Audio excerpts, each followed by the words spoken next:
Welcome to the first part of our fourth module, focusing on the secondary market. In our previous videos, we discussed how to make money in the primary market through IPOs and FPOs. Now we are shifting gears. In the secondary market, there are two main ways you can earn money, through investment and through trading. Let's dive right into how this dynamic environment works. You see, the primary market is generally considered a zero-risk zone, but the moment you step into the secondary market, the risk officially begins. Why?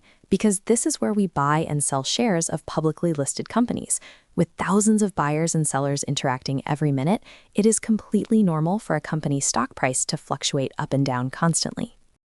Someone might think a stock is going to rise, while someone else thinks that exact same stock is going to fall. Whether the price actually goes up or down is a different story, but there is rarely a 100% guarantee in either direction. The market price is continuously shaped by the collective actions of everyone involved. So who exactly is driving these price changes? The market price is shaped by three main participants: traders, investors, and market makers, who are often referred to as smart money. We touched on this in a previous video, but it's crucial to remember. Traders are generally looking to buy and sell for short-term gains, capitalizing on immediate price movements. On the other hand, investors take a much different approach. They are looking at the long term. As an investor, when you buy a stock, you don't just look at the current market price. Instead, you focus heavily on the fundamental analysis of the company. A company with a market price of $1,500 today could drop significantly, so fundamentals are your true guide. Before you actually start trading or investing in the secondary market, it is absolutely essential to understand the platforms available to you. Number one is the Nepse Alpha website. You can just search for it on Chrome. Once you enter, you'll find a wealth of services. You can access company news, stock market updates, and broader economic news right from the homepage. Beyond news, Nepse Alpha offers announcements about dividends, free trading signals, a stock screener, and various calculators. But the most important feature to understand here is the Alpha chart. This tool provides live technical analysis charts. We will explain the technical tools later, but for now, just know this is where you view the actual price charts for stocks, like Nepal Telecom. Moving on to our second major platform, ShareSansar. Similar to Nepse Alpha, you can find a lot of economic and market news here. Any updates related to IPOs, FPOs, mutual funds, or company acquisitions will be posted on this site. However, ShareSansar really shines when you want to dig deep and understand the specific details of a particular company. For example, if you search for NTC, you'll see a dedicated interface packed with company data. You can instantly see the opening price, the high, the low, and historical data like the 30% cash dividend they gave last year. It also provides basic charts, past and present news, event announcements, financial reports, the floor sheet, and a complete price history. Next, we have MeroShare. You are probably familiar with this one, as it's the website used for applying to IPOs and FPOs, transferring shares, and applying for right shares. It's an administrative hub for your portfolio. Aside from these official platforms, don't underestimate the power of social media for staying updated on market trends and news. Facebook pages like Stock Nepal, Hamro Share Market, and ShareSansar are great for quick updates on dividends and IPO news. If you prefer video content, YouTube channels like Grow More and Gyan Mandu are highly recommended for educational material. Now, with these tools in hand, we are ready to transition into the main topic of this module, investment and fundamental analysis. As we prepare to dive deeper, let's clearly define what investment in the stock market actually means. Investment is strictly a long-term plan. When we say long-term, we mean holding on to an asset for more than 1 year. The goal is to allocate your capital into fundamentally strong companies and let it grow for 5, 10, 20 years, or even longer. Moving right along with fundamental analysis, it is crucial to understand that this is inherently a long-term game. We are looking at holding periods of 5, 10, or even more years. Instead of a single lump sum, you can build your portfolio through disciplined periodic investments, allocating a portion of your monthly savings equally across a few carefully selected, fundamentally strong companies. Why do we commit to this long-term approach? While many investors focus solely on regular dividends, choosing the right companies also unlocks significant capital gains. If a company has robust management and growing revenue, its stock price will eventually reflect that success. As a fundamental investor, your mindset must ignore short-term market noise and focus entirely on the underlying business value. At its core, fundamental analysis is the process of evaluating a company's true financial health and future growth potential. Unlike technical analysis, which focuses on price charts and market patterns, fundamental analysis seeks to uncover the real intrinsic value of a business. This allows us to determine whether a stock's current market price is undervalued, overvalued, or sitting at a fair price. To accurately assess this intrinsic value, we rely on three major pillars. First, the specific fundamentals of the company itself. Second, the broader industry trends affecting its sector. And third, the overall macroeconomic environment. An informed investor must analyze all three of these interconnected elements before committing capital to any business. The absolute foundation of company-specific analysis lies in its financial statements. Before you invest a single dime, you must understand the actual financial condition of the business. These documents allow us to evaluate past performance, current stability, and future potential. We primarily look at three major reports: the balance sheet, the income statement, and the cash flow statement. Let us start with the balance sheet. This document provides a snapshot of what a company owns and owes at a specific point in time. On one side, we have assets, which are divided into current assets, like cash and inventory that can be liquidated within a year, and non-current assets, which are long-term investments like land, buildings, and heavy machinery.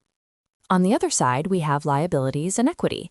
Liabilities are the company's obligations, split into short-term debts like upcoming payroll and long-term debts like bank loans.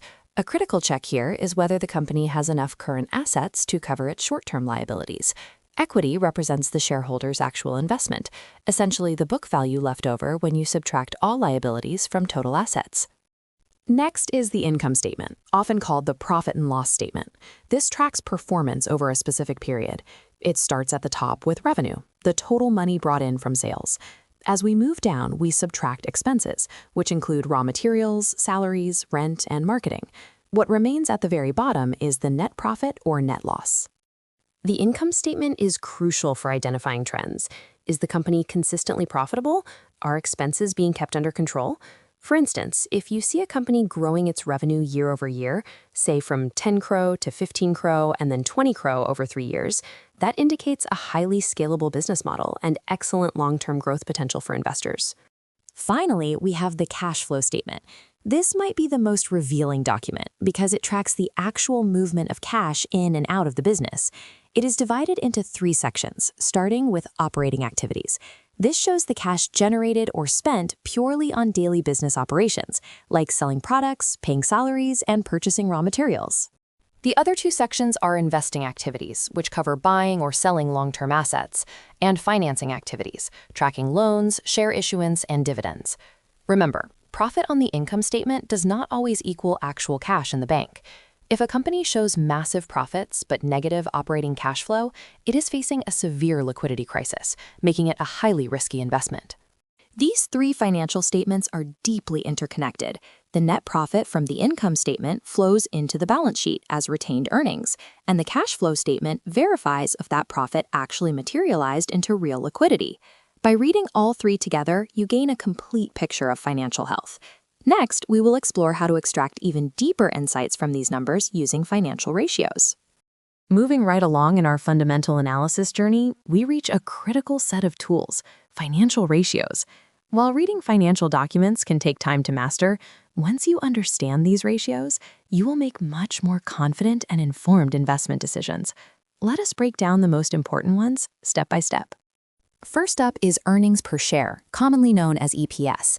This ratio shows exactly how much money a company makes for each individual share of its stock. To find it, you take the total net profit of the company and divide it by the total number of outstanding shares. Let us look at a quick example. If a company has a net profit of 10 crore and there is 1 crore total shares, the EPS would be 10. Generally speaking, the higher the EPS, the better the company is performing. For solid investments, an EPS of 20 or more is often considered a strong baseline. However, looking at EPS alone is not enough. We must also examine the PE ratio, or price-to-earnings ratio. As an investor, this tells you how much money you need to invest in order to earn 1 single rupee from that company. You calculate this by dividing the current market price by the EPS. If a company has an EPS of 10 and a market price of 100, the PE ratio is 10. Unlike EPS, a lower PE ratio is generally better. An ideal PE ratio is often under 20. If it is too high, the company might be overvalued or have extremely high growth expectations priced in. A negative PE is an immediate red flag. Next, we have book value, which represents the actual baseline valuation of a company. You calculate this by taking everything the company owns, like buildings, machinery, vehicles, and cash, and subtracting all its liabilities, which are the debts and obligations it owes. This gives you the real minimum value if the company were to close down today. For instance, imagine a company named XYZ. If XYZ has 200 crore in total assets but owes 100 crore in liabilities, its book value is 100 crore. This means that even if the company completely shut down its operations, there is still 100 crore worth of actual value remaining. Building on that, we use the price to book value, or PBV, to compare the market price against this actual book value. It shows how expensive the share price is relative to the real value per share. If the book value is 200 rupees per share and the market price is 400, your PBV is 2. A PBV over 3 usually suggests a company is overvalued, while under 1 suggests it is undervalued, especially in banking and finance. However, we must categorize companies by size. Small-cap companies with strong financials might justify a PBV of 5 to 10.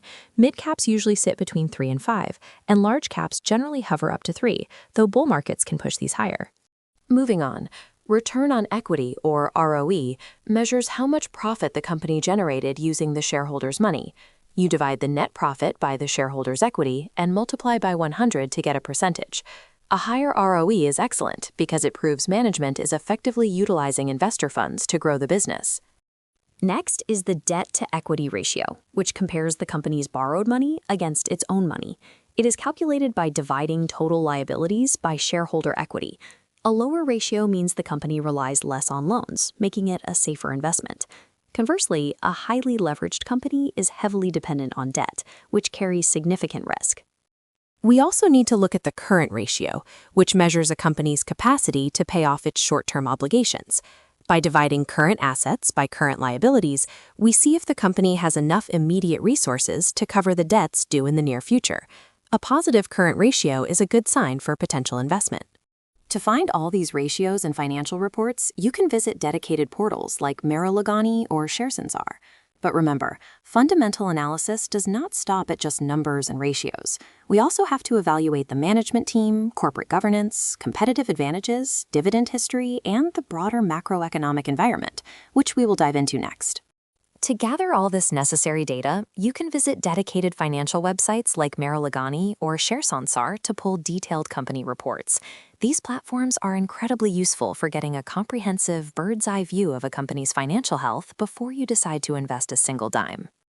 But fundamental analysis doesn't stop at basic numbers. You also need to evaluate qualitative factors. Who is running the company? Strong management and solid corporate governance are critical. Additionally, you must identify the company's competitive advantage. What makes them stand out and survive against their rivals in the market? You should also dig deeply into their dividend history to see how they have historically rewarded their shareholders. Couple this with a strict valuation analysis to ensure you aren't overpaying for the stock, no matter how excellent the company might seem on paper. Finally, zoom out to look at the macroeconomic environment and industry trends. Are they operating in a growing sector? What are their future expansion plans? Ultimately, fundamental analysis is all about answering two simple, crucial questions. What exactly are you buying, and why are you buying it? When performing your fundamental analysis, always take the time to thoroughly review the company's financial ratios. This is an absolute minimum requirement for any serious investor. By scrutinizing these specific metrics, you can filter out the market noise and select companies that have a strong probability of performing exceptionally well in the future. Beyond just the numbers, fundamental analysis provides a massive psychological edge. It actively reduces emotional investing and impulsive decisions that so often lead to devastating losses. By relying on hard data rather than hype, it builds your confidence in your investments and significantly increases your overall chances of long-term success.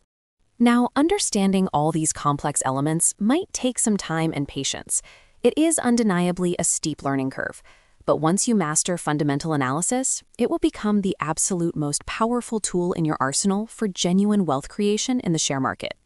That wraps up our deep dive into fundamental analysis. With a solid grasp of these concepts for long-term investing, we are now ready to shift our focus.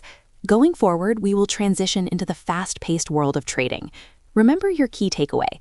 While investing builds wealth through company fundamentals, trading requires a completely different mindset to navigate short-term price action.